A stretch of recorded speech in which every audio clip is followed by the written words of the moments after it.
G'day guys, and welcome to Comics to Movies and More. My name is Sean Keenan, your host, and tonight I have Stephen and we have Aussie all the way from London. Yes, Aussie from London, not an Aussie from Australia, which is fantastic. We're going to talk Star Wars, which I'm super happy about because we, as you can see in my cinema room, I'm Star Wars crazy. So we're going to talk about episode 1, and we're also going to talk about launching your very first Kickstarter, what you've learned from launching a Kickstarter, what you would and wouldn't do differently, and if anyone has any ideas or wants to ask any questions about running Kickstarters, we're going to answer all those questions tonight. So, but let's get into it.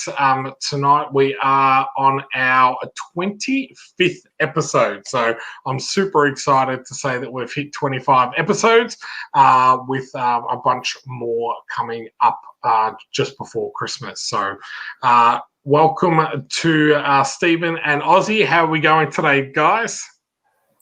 Oh, going great. Look, thanks for coming all the way from London. I know it's early. It's 10 o'clock here, but it's really early on your side, isn't it?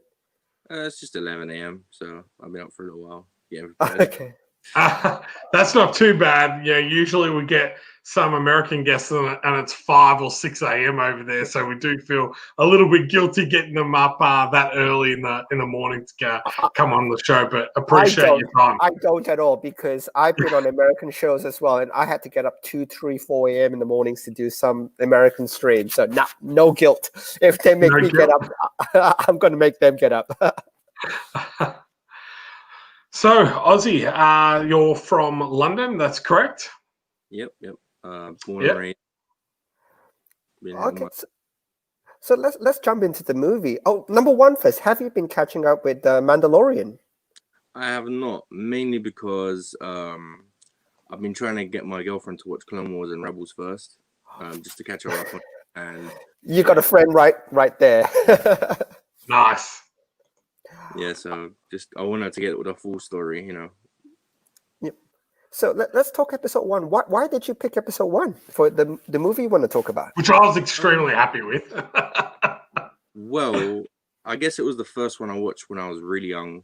I mean, I'd seen the other Star Wars before, but it was the first one coming out when, I remember 1999 so vividly, and the hype behind Darth Maul and everything. I was collecting every little bit I could. So I got to ask the question. Jar Jar Binks. He's a bit of a controversial figure. And, I was waiting to see how long it took for someone to bring up Jar Jar Binks, and it took 3 minutes and 20 seconds. No, whenever you talk episode 1, Jar Jar Binks gets brought up. So very controversial, and I know George Lucas basically he sidelined him episode 2 and 3. Basically, he was gone. What's your thoughts on that character? I think maybe he was a bit of... Obviously, he seemed like a ridiculous character, but I think he was much needed in a political heavy film, and with all the serious stuff that was going on. I actually kind of appreciate it more now, the lighter sides of the film, and I think Jar Jar really helped with that. I love the scene where he's just stealing fruit and his tongue gets grabbed, and I love it. Yeah, I tend to agree with that. I didn't see why people hated on him that much. To be honest, I was like, yes, he's a little bit of a funny character, and yes, he's a little bit annoying, but I didn't think he was any more annoying or any worse a character than a lot of other people within the Star Wars universe. So I was surprised at how much backlash he'd get being a big Star Wars fan. The only thing that I sometimes get disappointed in is with the fandom is that it's so polarizing sometimes that they can jump up on this whole cancel culture and really get on top of people for really, I don't think, any reason other than that they just didn't like the character, which is fine, but I don't think you need to go to a point where that actor almost tried to commit suicide at some stage. So I know. that's a bit too much. The other big thing about episode 1, and I want to get the controversies out of the way first, really early, was the prediction, the what's it call it, Jake Lloyd and Anakin Skywalker that became Darth Vader, because a lot of the build up towards it was Darth Vader was such this badass character. He's always been hinted at. He was scary and all the rest of it. And then when you see him as a kid, it took a lot of the scariness away from him. You know, this is just a little kid. He's not going to rule the galaxy. Who's afraid of him? So there was a whole talk about why that part of prequel probably didn't miss the mark a little bit, because it took away the darkness of Darth Vader. And you didn't see in episode 1. I know it showed a lot more in 2 and 3, but it's the whole thing is you could be this absolute hard ass, but if you see the person as a baby or kid, you know, you're thinking, oh man, I'm not afraid of you anymore. What was your thoughts on that one? Again, I actually thought it was brilliant because it makes the character of Darth Vader so much better, in the sense that you get to see that he wasn't just this evil guy for no reason. You get to see him develop over all 3 prequel episodes, really. And I do like that you get to see his innocence and how over the 3 films the Palpatine corrupted him. So I actually think it was a good play by George. Me and Ozzy are going to be best friends after this. I can just tell. But no, I agree as well. I think to make someone purely evil makes it quite easy to justify the things that they do. But when someone is inherently good and does bad things for the right reasons, I think that fall from grace is so much harder and so much more profound. And, you know, Ozzy, you have probably watched all the latest episodes of the Clone Wars and how that ties straight into episode 3 with Ahsoka and that.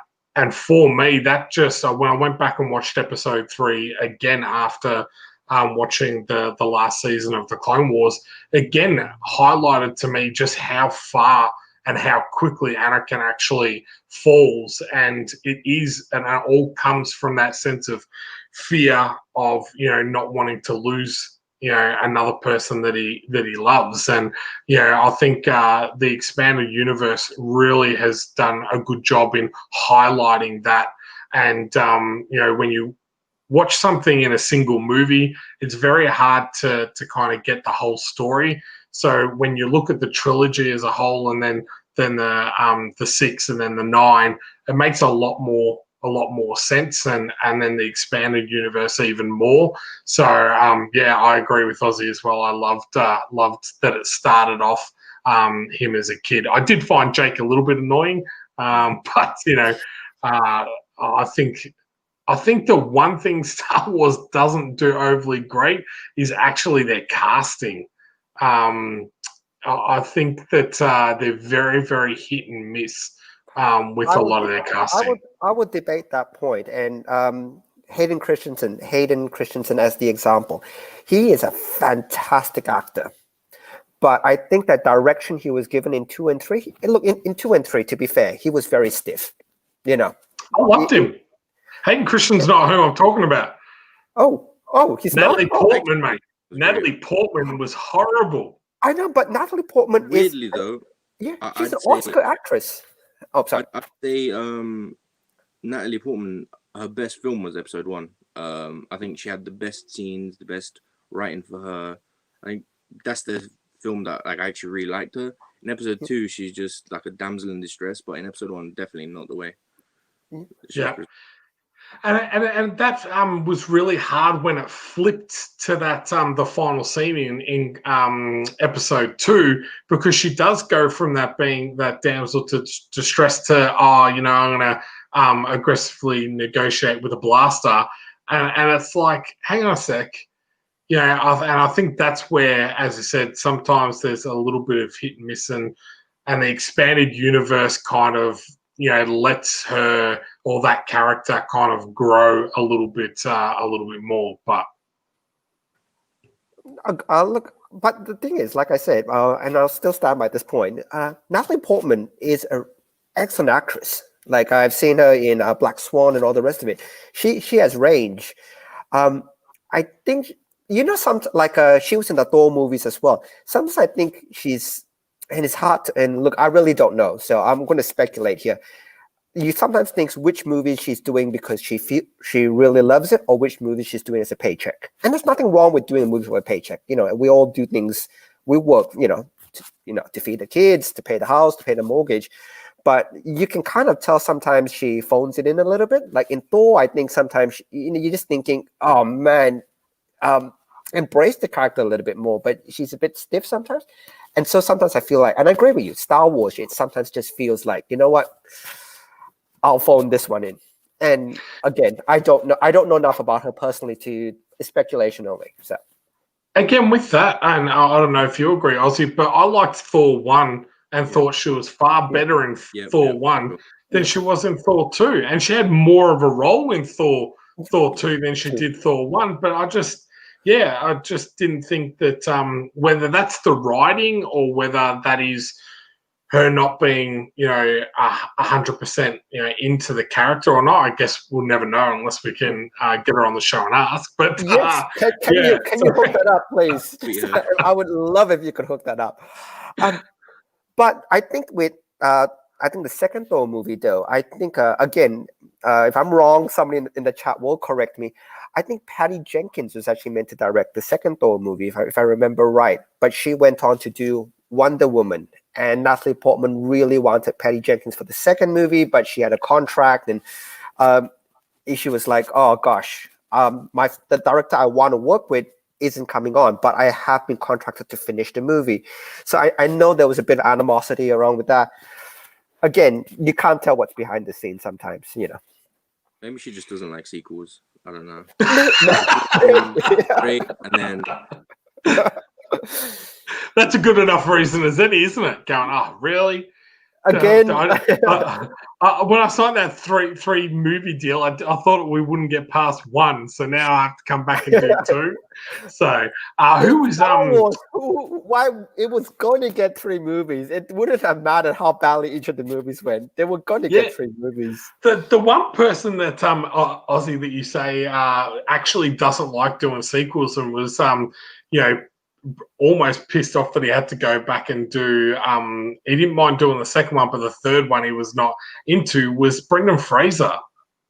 Oh, he talks quite openly about the Mummy, going like he was happy to do the first one, and when they talked about doing the second one, he was kind of happy in that, but he really did not want to do the third one. But that he'd signed a contract saying that he'd had to do 3. So that's why I reckon that one was so bad, because he was just like, really, I have to do this again? We just phoned this one in. Oh, look, let's say hello to the chat. I know you brought up Mora already, but let's bring everybody up. So morning, Mora. So, hey, hope everything's fine. Shane Yep, we've got Red Mick Entertainment. I like that. Red Mick Entertainment sounds important. I got Shane from COMICS2MOVIES. Evening, and we've got Nerds Amalgamated as well. G'day guys, how you going? So, was there anything out of episode 1 that really stood out for you, Ozzy? That is the one scene that you kind of, whenever you watch it, you're like, oh, I can't wait to get to this point in the movie?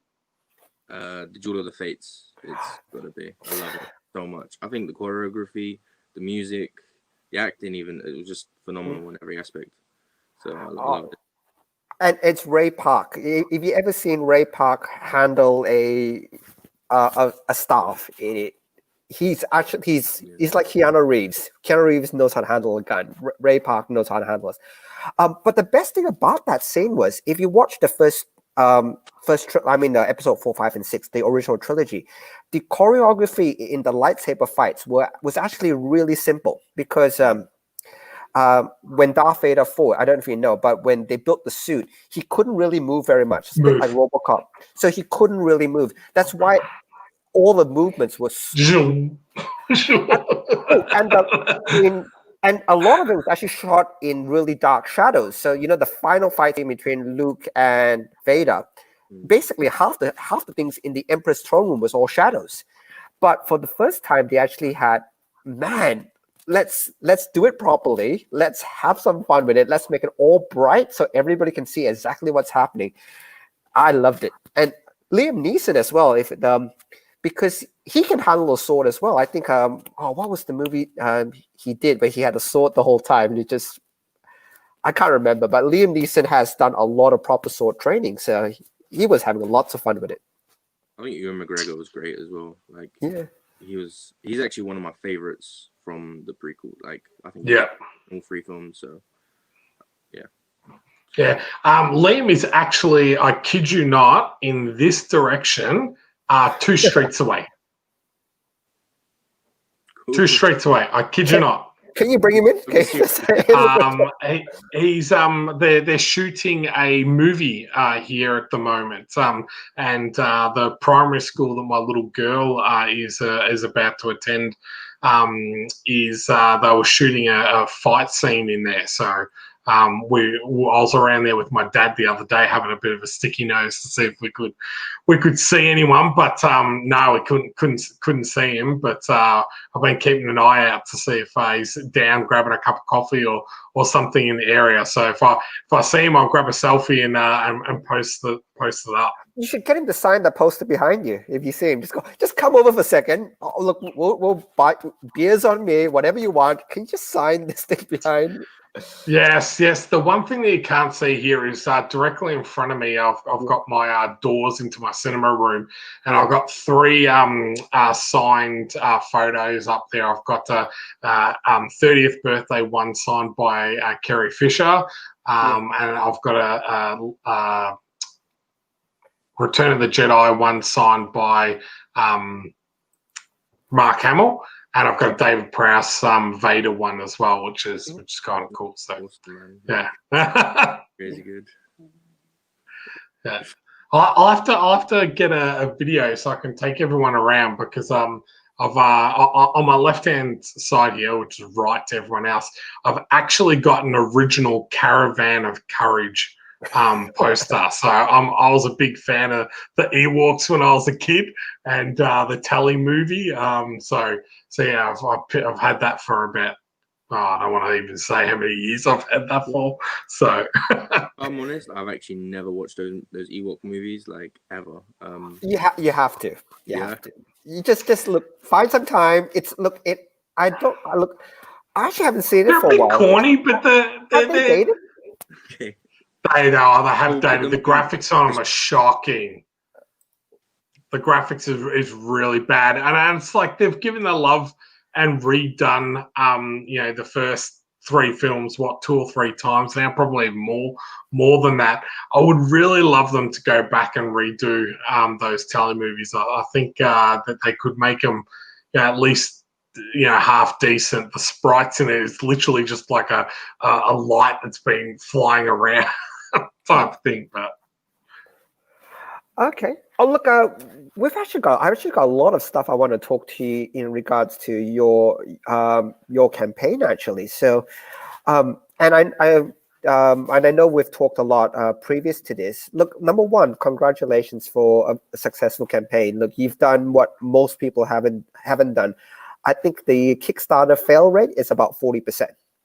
I mean, across all categories. I think comics has a lower fail rate, but across all categories, I think it's about 40% fail rate. So congrats on funding, number one. You've done, let's say, what 1 in 3 people don't do. Probably the first question is, like, this is your first. How was it? What do you find? What would you have done differently? Looking back at it now. That's a big question. It's a lot to unpack. So that's why I wanted to start early. But it's a lot to unpack. Like, we really want to find.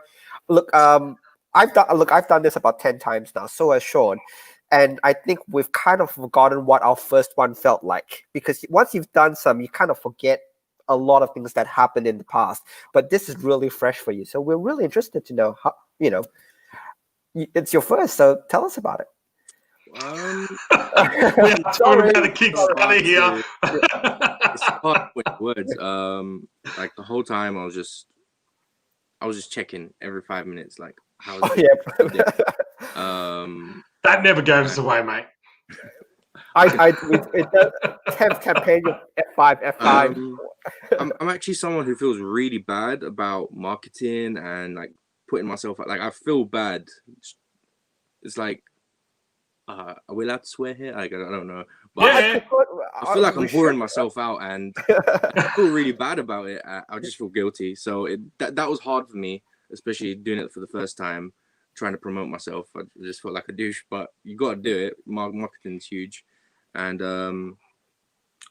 I would definitely, I'm going to have a much longer pre-launch and promote way, because I just kind of rushed into it.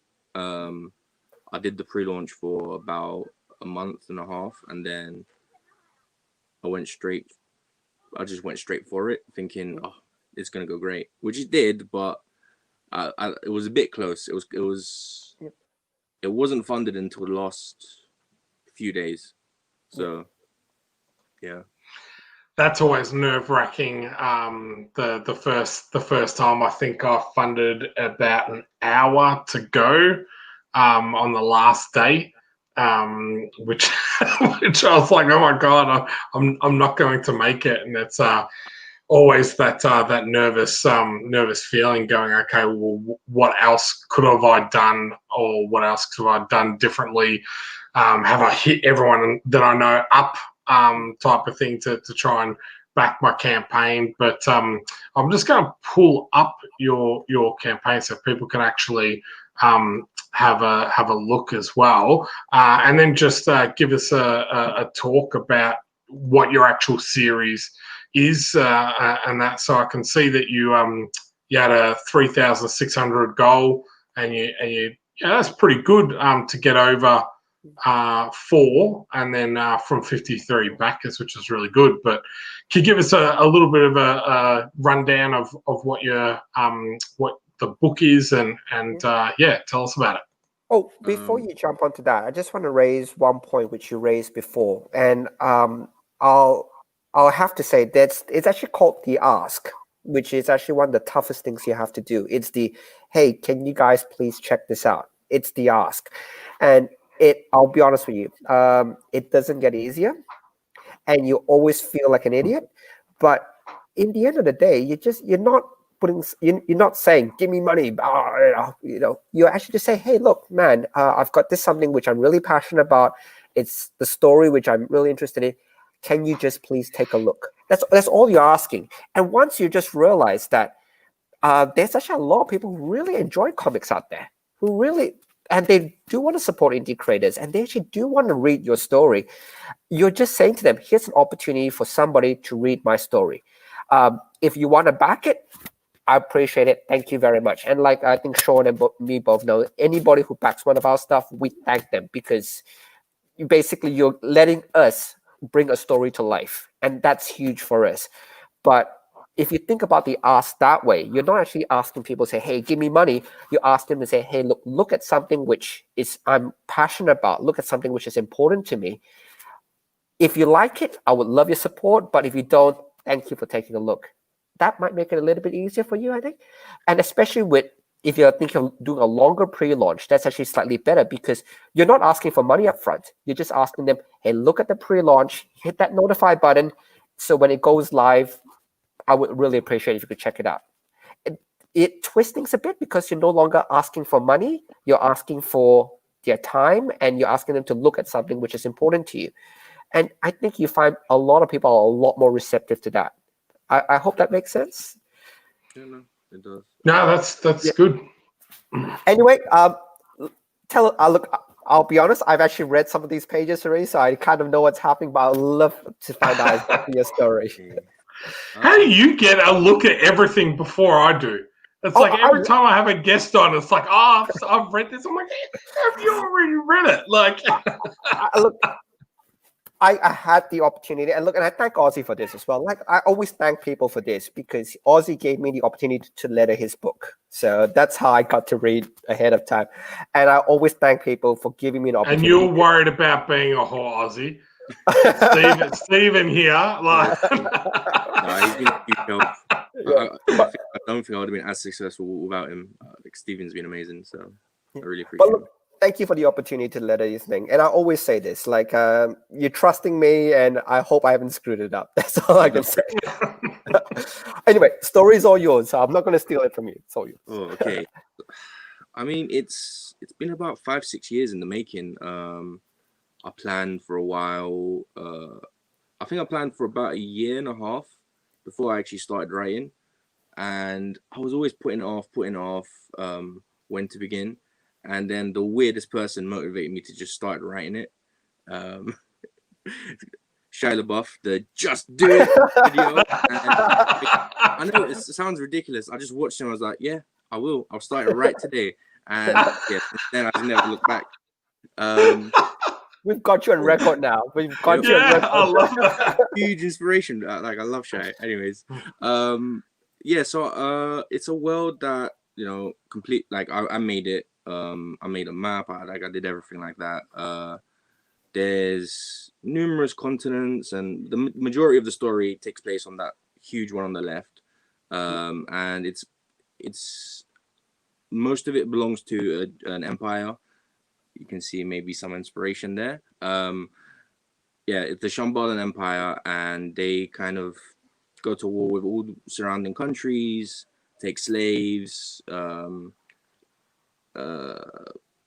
What else? They just murder everybody, and they're not nice people, you know.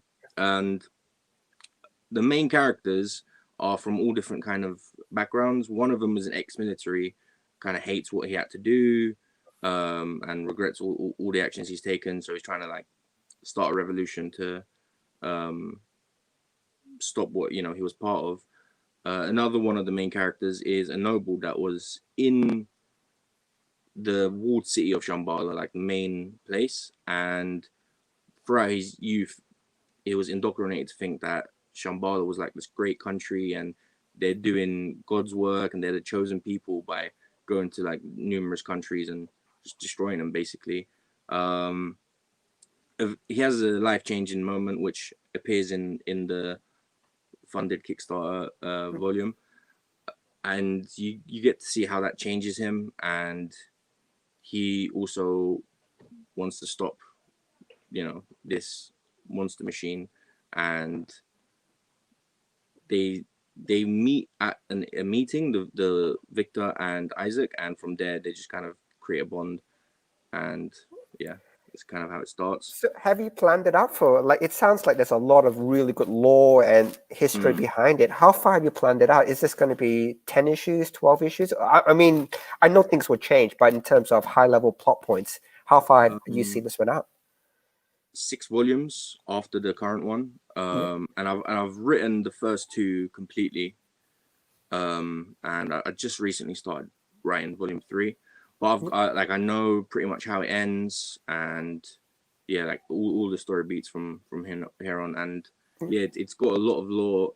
Some that I probably won't even get into the like pages, because I just thought of like so many different things, and I just feel like you can't even include everything. It just seems too much. But yeah, there's a lot to it. That's important from a world building point of view, and I've noticed that when I've created my own universes, is that you might not necessarily put it in the book, but you need to know why a certain character might be motivated, why you know, this country or this state is in the state that it is, or you know, why they don't like these people.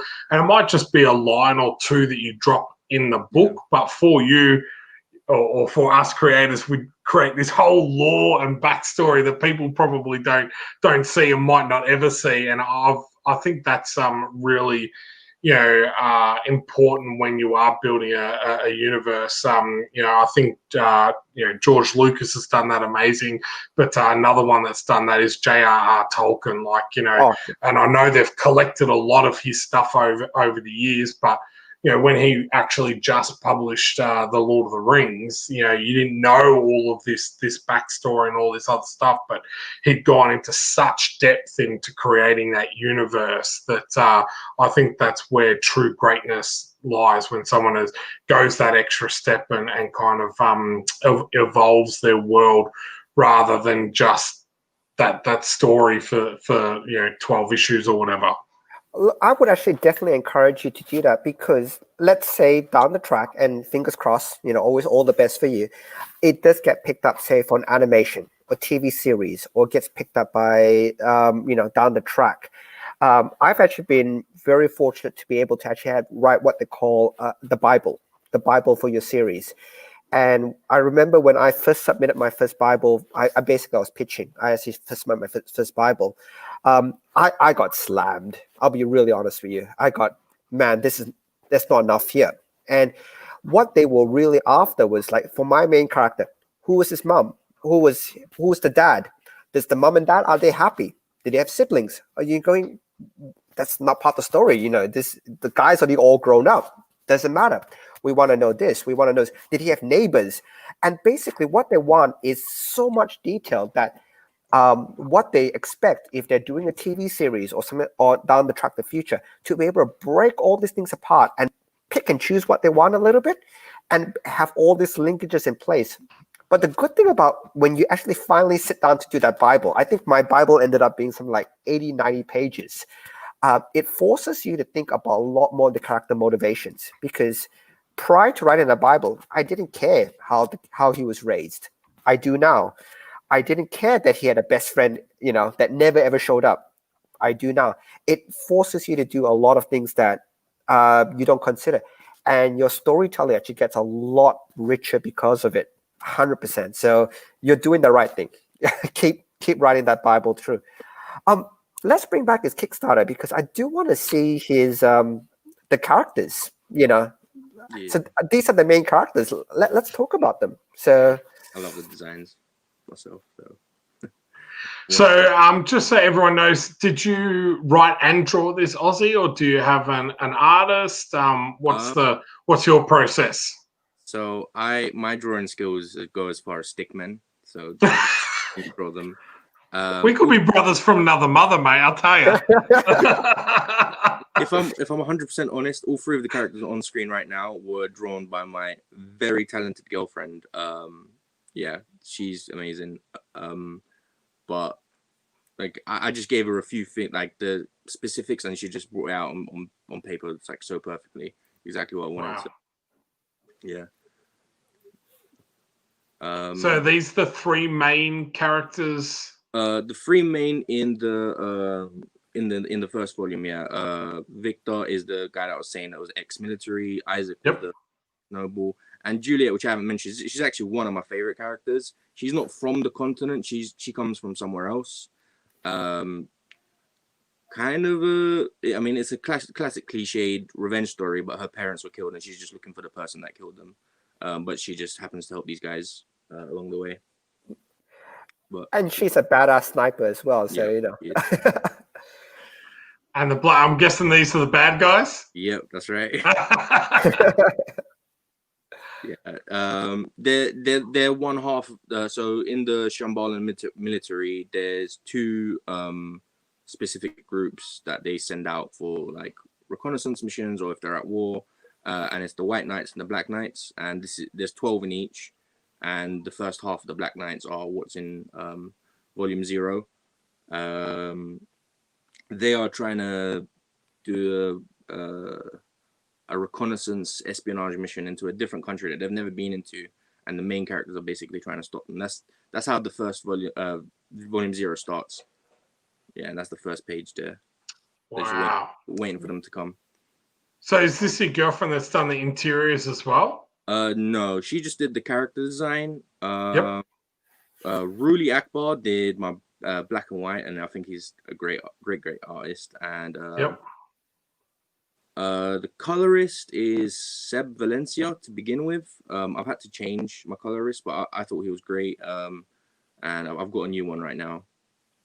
But the art style doesn't really change. Like the color is pretty consistent throughout. So yep. Yeah, I think that's the the fun thing with being indie creators is that you start off with a certain team, and then some people might have success, some people might have other things just happening in their life, and that team has to kind of change and evolve over time. I think I don't have anyone actually working. I don't think I have anyone that's working with me now that did the very first issue of my series XCT. So you have to kind of let people go. My artist got picked up by Warner Brothers and then got picked up by Blizzard Entertainment, so you can't really begrudge him going, I don't really want to do a no-name comic book type of thing. But how did you find the process in finding your creators? Are you heavily into the comic scene in the UK, or was it through Facebook? How did you go, connecting with all these people? It was through Facebook. I can't remember the group name. I think it was like Connecting Artists and Writers, something like that. I think that's the name of the Facebook group. I'm pretty sure that's where I found Stephen as well. And I just put. He posted up looking for letterer, so that's and I replied. I just put it out there. I need whatever I needed at the time, and the responses were really fast. A lot of good artists out there, a lot of good letterers, everything. I didn't realize there'd be that many talented people just out there. So, and you picked Stephen? Thanks. I better stop. I better stop. Moira will say something soon if I keep picking on Stephen. Stephen's great. I don't think as long as he doesn't get picked up by someone famous, I think I'll stick with Stephen for all 6 volumes, like he said. Oh look, I'm happy letter. I keep my fingers crossed. The same thing, Ozzy. I do give him a hard time, but I think the same thing. I don't think a lot of times people don't understand how much support other people are behind the scenes. Like you spoke about your partner, and how supportive she's been, and that even as far as drawing images for you and stuff like that. And Stephen is a big driving force behind myself creatively and everything. And I do give him a little bit of a hard time. And what did I say, Stephen? Moira said, leave him alone. But I am very thankful for him, and I do have my fingers crossed every time that he calls me. It's not to tell me that he's been picked up by someone else and he can no longer work with me. No. Look, like I said earlier, I actually have been lucky enough, because I was lettering this book, to actually read I think the first 10 pages that's happened. So I'll introduce a bit of the story to a lot of people in the chat. One of the heroes, the protagonist, one of the heroes of the story is a guy, Victor. And Victor used to be a Black Knight, which is like the evil empire, if you will. Well, we actually find out why Victor switched, because it's still very ambiguous in the first 10 pages. There isn't that catalyst event which goes, here's why I had to leave. Did we find out why, or have you planned that one? Or yeah, definitely, but not in this volume. Yep. You don't have to spoil it. I just want to know. Yeah, you definitely find out. Oh, awesome! And so the other thing would be is, and in terms of say storytelling, like he's the one who seems to be dropping all the hints, because he's I think what's the term for it? He's almost like the narrator, because he's explaining a lot of things to these other two protagonists, and the audience gets the information as well, because going, oh, be careful, that guy has this power. Yeah. And then as the audience go, oh wow, he has that power, because you get told. So how much does he know? Will he really high ranking, or Does he know all the inner workings of the evil empire? You're asking questions that he doesn't want to give away, mate. Like, I want to know. I'm giving away some stuff. Ozzy, don't feel pressured. Nah. Don't feel pressured. Just because he's doing work for you, don't feel pressured to answer his question. No, I'm invested. I'm invested in the story. he was pretty high ranked. There isn't that many powers in my story. There's a specific amount, and that gets that's going to get told pretty early on. There's 300, and they're all completely different from one another. So Victor being a wolf, you won't get another one. And the Shambhalan Empire, they recruit a lot of these people, and they recruited them for the Black Knights, and anyone who has a power, they give a high rank to. And yeah, like I said, I won't give away why he kind of left, but he's seen some shit, basically. Okay. So have you always been into comics, Ozzy, or is this something that just, how did you come up with this idea? What made you, want to create a comic book? Because a lot of people look at us as if we've got two heads when we say we're going to create a comic book, and then three heads when we say we're going to take it to Kickstarter to get funded. I mean, I've always loved writing even little stories since I was young, and comics, probably my first one was Spider-Man, and I've got a lot of influence from manga as well. I'm a huge manga fan, so I've always loved long form storytelling, especially like not so much episodic, but over a large arc, you get to see a lot of things happen, things develop, people, and yeah, I don't know, since probably, I'd say since I was even 10, I've been writing small stories, nothing published, just for myself, and just working on my, writing itself. And I think I decided I wanted to be a comic writer, graphic novelist, whatever. Probably when I was about 19, 20. That's when I realized. Yeah. And so as far as have you gone I think you've got a big advantage over, say, look, we're from Australia, as you probably know. You've got a big advantage that your conventions actually gets a lot of opportunities, and I think they have they set up, I think the only opportunity that ever came to Australia was Aspen came down, I think 1 year. This is back about 4 or 5 years ago, and they were just looking for cover artists. And I think IEW came down once as well. So our opportunities are very few and far between. But I know in the UK, and there's a guy who he's a great guy. He comes on the show once in a while. Mark, he also mentions, hey, look, they have a lot of good conventions where you can actually pitch to 2000 AD and stuff. I know, for example, 2000 AD right now is actually looking for short stories. So have you tried that route to say, hey, look, I've got a couple of things. Would you guys be interested in looking at my work? Not really, not so far. It's definitely in the plans. To be honest, I wanted to go to October Comic-Con over here, but coronavirus. It's a bad year. It's a bad year.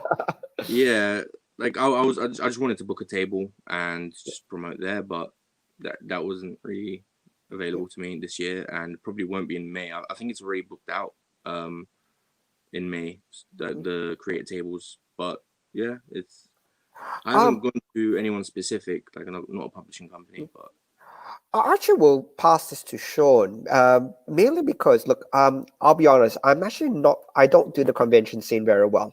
I look, it's just, I will turn up, but it's not me. I find it very difficult to be on the table. That's just me. Sean, on the other hand, he's done 20, 30, or what convention number are you up to now? Have you counted? That's a year, mate. I'm an absolute con whore. I have done this year. Melbourne was my 140th convention. So the most I'd done in 1 year was 25, which is almost one every 2 weeks. Yeah. And I've done it on 4 different continents. So I've done.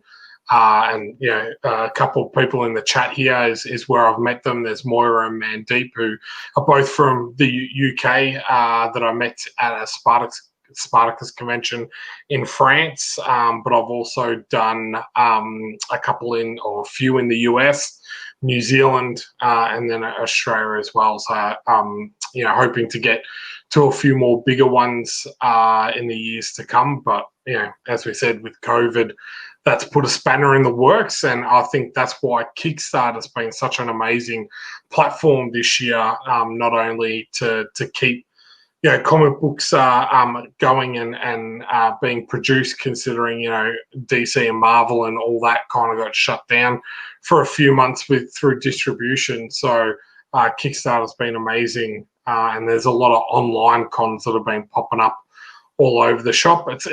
I've done a couple, and I haven't found it to have the same experience on being able to try and to communicate, sell. Especially with a comic book, I think that's something that someone really needs to touch, feel, open, look at the art, see that they love it, and that type of stuff. But hopefully in the next 12 to 18 months, we can kind of get back to normal and back to these big shows again. So if Ozzy's, like you mentioned, he's going to run, he wants to do his first convention, what tips would you give him? This, you're a veteran, so if this is going to be your first one, isn't it? Yeah. If he did one, yeah. The couple of things that I'll do from like a business point of view. So convention tables can be quite expensive. So the first thing I'll do is try and, especially if you've only got one book, is to do a table share. So buy a table and then see if you can get someone else to buy half of the table off you, so that you're not investing, a whole table when you've only got one book and maybe a couple of prints or some other merchandise. Reuse the artwork that you've got. So, if you're going to do prints and stuff like that, do a print of the cover, or do a bookmark of the cover, rather than spend more money doing stuff, reuse the artwork that you've got. It's always hard, and I'll be really honest, it's always hard to sell that first one. I always have found it easier is once you've got that second, third, fourth, fifth issue, the sales just easier to make. And I think that just with people, and especially the indie community, they can see that you're here for the long haul. You're not just going to throw out one comic and then they're never going to see you again. Especially in the Australian scene, a lot of comics will do an issue 1 or an issue 0. A few will do issue 2. Very rarely do they get an issue 3, and then it's almost impossible to find an issue 4 in the majority of series type of thing in Australia. So that'll be the biggest thing that I'll say. Also, just if you don't get into the next one, go and have a look at other people's tables, and borrow their ideas. So have a look at a table that really grabs you. Have a really good, what we call a log line or a pitch, so that 30-second, my story is about this, and it's about this, and it's about this. You'll love this if you love this. If you're able to get that across in 30 seconds, that'll entice people in. And I know you were saying that you hate asking for money, so that is something that you need to mentally prepare yourself for, because if you just sit back, people aren't going to come to you. You need to be out there, type of thing. So I'm very shy, so I find it quite hard. Hey, don't laugh, Steve. What are you saying? I've seen you at conventions, dude. Yes. I shouldn't have been. I got busted dancing to Regulate by Warren G. Someone had been filming me the whole time that I didn't realise at a Sydney convention. So, yes, there's a few funny videos around of me at conventions. So. But the money thing is, and look, I like I said, I don't do many conventions.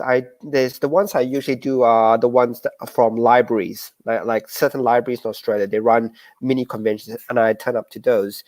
You're not actually asking them to buy your book, and it sounds really weird me saying that, but you're not.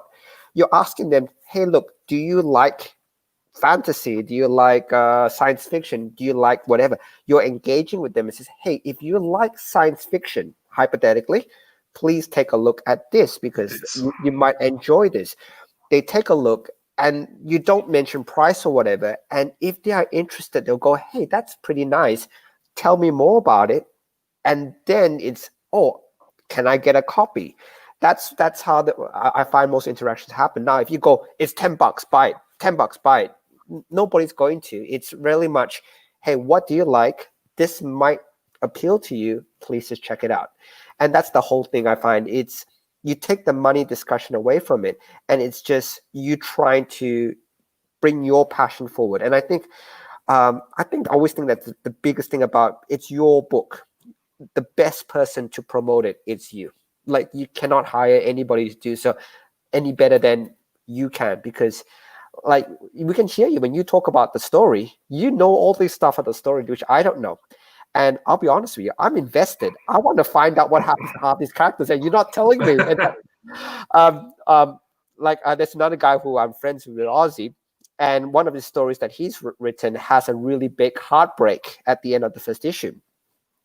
And Ozzy just mentioned, oh, there's a big heartbreak coming in mine. I'm going, who dies? What happened? I need to know. And I don't get anything. I get nothing. So how far are you along on this first issue, Ozzy? Is I'm guessing it's totally written because you said you're already on to the second and almost to the third. So how much of the artwork and everything have you got left to do on this one? I think okay, so it's gonna be 26 pages with a few extras. At the moment, I want to say 16 are done in black and white. Wow. 12 are done in color. And my new colorist is super fast, so I'm gonna catch up pretty soon. And I think Steven's done 10 pages for me. How about 10? Yeah. I'm just trying to wait for a few more, and I'm just gonna bulk give them to Steven. So I think I've got 10 pages left, but yeah. There is one small advice I might give as well. You mentioned it's about 26 pages. Yes. If you can stretch it out to about 40, it's do you know about binding types? You know how like this saddle stitch? I did want that really nice one, but I feel like the place where the store to get to those pages, it would kind of leave off on a weird place, unfortunately. So oh no, because Steven doesn't like floppies, so he always tries to convince everyone to go to graphic novels. It's his one bit of advice for everybody: is to leave the floppies alone. But no, I do understand where he's going with that. But I feel, especially with the very first issue, I always love to see that as a single floppy, because that is something that you can always reprint and go straight into the graphic novels afterwards. But that's that little enticing bit of the story that you given people to kind of entice them into buying the book or invest in a longer series, as well as it's a little bit cheaper than that graphic novel investment when you're trying to sell at cons and those type of things. But so I'm giving the opposite advice to what Steven's giving. The main thing would be is if you're at 26, you need to go to 28 as well. So that's where I was going to say, if you're going to staple bind, if you're not going for perfect binding, it needs to be multiple of 4, because you fold the pages. One page folds half. That means you get 4 pages out of every sheet of paper. So you do need 26. So the last 2 pages are pretty easy. You can write like from the storyteller, and then you write how your journey came out through, and then or you can add at the back or anything that you like. Your Facebook page, you can start advertising there as well, but you just need to keep up to that multiple of 4. So you could 28 I think it's going to be 32 fully. Okay. It's 26 for the story, and then I think I'm definitely going to include the world map for one, because since I was young, I always loved those in books and comics. Just love seeing the map of the world. I just love that stuff. So that'll be one of them. I'll definitely have a thank you page as well for like everyone that's helped me along the way. So I've got ideas for the last few pages that I want to fill in. Okay. Oh, no, 32 is a really nice number because it gives. I look for my own stuff. I tend to give about 5 or 6, sometimes up to 8, depending on, sometimes they're stretch goals. But I tend to give about 8 extra pages of just here's some sketches, here's the initial character designs, and I think I've released a PDF for Transhuman. I don't know if you had a chance to see that one yet, but if you see that, you'll see there's actually quite a few pages where there's a page about me just talking about transhumanism, for example. And I don't know how many people really read that, but I like to think they do because I seem to want to write it every time. Have you? No, give me the map. Give me the map. Have you sent that around yet? Because I'm eagerly waiting. Oh, check we can talk afterwards, but in the latest update, there's a link to, oh, by the way, I'll put this offer through not just to yourself, but to basically any creator out there. I like PDF packs, and I know when people invest in PDFs, they always say, oh, look, I'm paying $5, $10, whatever dollars for a PDF. Sometimes I feel I'm just getting a digital copy. I don't feel right about that. So when for example, with my last Kickstarter, you actually get 10 different PDFs. Total page count is over 500.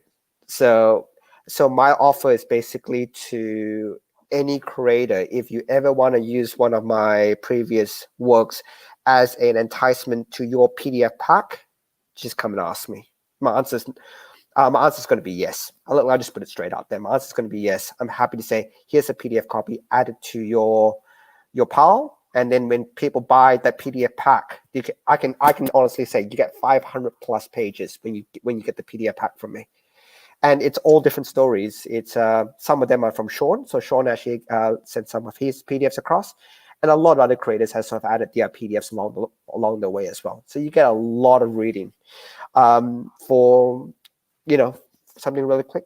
And yeah, look, we'll talk about the link after the show's over. I think we've got 5 more minutes, so I'm happy to check whether you got it. Yeah, Morris said that it got sent out the other day. I'm pretty sure I got it and downloaded it as well. I haven't read it yet. So back to few Kickstarters all at the same time, and everything kind of hit my inbox at the one time. So Ozzy, what is a tip for a first-time creator in using Kickstarter? Take your time. Don't rush into it, and use a video. I didn't, and that's definitely one huge improvement I'm gonna do is a video for the next Kickstarter make.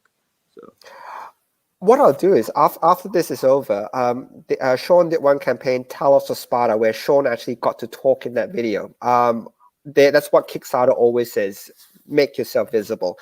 I don't, because I hate to be on videos, but Sean does a really good. I just say let Sean do it. Sean does it better than I do. I literally drag him on here every Sunday night, kicking and screaming, saying, "Come on, Stephen!" With the Kickstarter that you've done, what's one thing that you would actually do differently next time?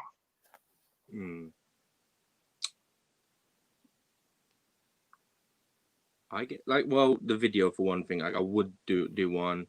The pre-launch is, again, I did a month, and this time I'll probably do at least 11, 12 months for the next one. Like a much longer one. I kind of rushed into it, and that's something I'd suggest for people not to do. I just thought everything was gonna be okay, and it did kind of add a lot of slow days. Maybe the 30 days as well, actually. There were many days in those 30 days where I didn't get a single pledge, for example. But then there were other days where I did ridiculously well. So I might decrease the time. But obviously, if you have that long pre-launch, the lower amount of days for the actual Kickstarter isn't that big a deal. But yeah. Sean's a huge advocate for about the 24 to 27 24 days. 24 days. Yeah, I've done even this year with doing five Kickstarters this year. I've found that even though I think that I need that extra week to get up to that 30 to 31 days, you really don't. All I find is that extra week ends up being a couple of days of no pledges, a couple of days of either cancel or getting a backer, losing a backer, getting a backer, losing a backer. So I find that 24 days seems to be that sweet spot at the moment. And then with so many projects also coming online on Kickstarter now, I find that if something really good comes on in your final week and they're like, well, I can either get your book or I can get that book, sometimes that's where you'll find those cancel pledges. So I've found that 24-day mark is a really good medium there, where it gives enough people enough notice that they have that money in their account, but it's not too long to either lose people or, as you said, Aussie at the very start, that promotion marketing side, you're not absolutely worn out after 31 days. Because if anyone has done a Kickstarter, they know that it's almost like a full-time job, promoting, marketing, updates, cross promotions, podcasts, all that type of stuff. It's absolutely crazy. Yeah. Now that you mention it, I will be doing cross promotions as well. I'm pretty next time. I wasn't completely new to it, so I didn't know that was even a thing. So that's definitely another thing I will be doing next time, and I suggest everyone does. And a last thing, it ended really close to Christmas, and I'm not sure if I'll do that again, just because obviously it's a time where everyone's going to buy gifts for each other, which could be a good thing. People might buy a comic for somebody, but then it's rougher times for people, especially during Corona. So I probably would avoid a big holiday next time. We're launching the week before Christmas. just to do something different. We had a friend that's been on the show twice, Kieran. He launched on election day, and he was just like, oh, that was horrible, like, because he even marketed it for the US audience, so he launched early in the morning. He struggled on day one, and then the Australian audience wasn't there because he launched so early in the morning. So I do tend to agree, unless your product ties into the holiday, I think that is a good idea to kind of stay away from. I have seen a lot of horror things launch on, say, Halloween, which is quite clever. But again, you got to think people are not necessarily sitting in front of their computers at Halloween. They're actually out and about and that. So, it's just a lot of things to take into consideration. So where can people find you, follow you, follow your work? Where can we kind of get you? Facebook and Instagram are where I'm like mainly posting. Instagram is, well, I do 12 paladins with X, like Roman numerals, so it's XII.paladins. That's my Instagram, and I'll put it to a comment. I'll add to the comments. And I think the Facebook is just 12 paladins again. Pretty easy. There's actually something really cool you can do with your Facebook page. You can actually add a link here when the campaign's completed. Check it when you get through. You can actually add a link here, which basically should be around here, yeah. Yep. Right. I'll bring up Terra Olympus just to show him. So bring up the first Terra Olympus campaign, because I put the link in there. So if you search for Terra Olympus, and we'll probably end on this one. But that's something that's really cool that Kickstarter lets you do.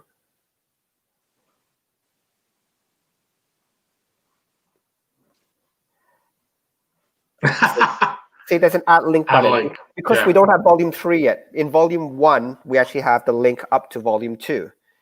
But you can add a link in. So you can add it to your Facebook page. You can add it to Instagram. It allows you to link out to anywhere. So that might be a good place to put it. So when somebody comes to your campaign, although your campaign is closed, they still have the ability to go, I want to find out more. Click Facebook page, click Instagram, or whatever you want to send them to. Cool. Yeah, I'll definitely do that. Thank you. Cool. Well, look, that's it from me. Look, thank you so much for your time. I really appreciate you coming on, spending your morning with us. No, it's been great. It's been fun. So thank you for having me. Sean, anything? Yeah. So before we sign off, if you haven't subscribed, please subscribe and click that notify bell for when we go launch. Ozzy, thank you very much for your time. We appreciate you spending some time with us, giving us some really good advice, especially for first-time Kickstarters. So we appreciate it. We'll definitely be following you, and we'll send out all your links to your work, so everyone that's on the show can follow you as well. Also, next week we're hoping to have a guest, but it's going to be a comics to movies guest. I don't want to confirm it 100% yet, but we will be making an announcement about the publishing side of my business, Comics to Movies. We are opening up our publishing wing to other creators. We're going to announce our very first line of or book or comic that's going to be coming out, and we're going to be talking about that next week, as well as Stephen and I will be giving some updates on some of our projects that we're currently working on, stuff that we've got on in the future. So it will be jam-packed with a bunch of comics to movies stuff, and we hope you all come back next week. But until then, have a great night, stay safe, and thank you once again.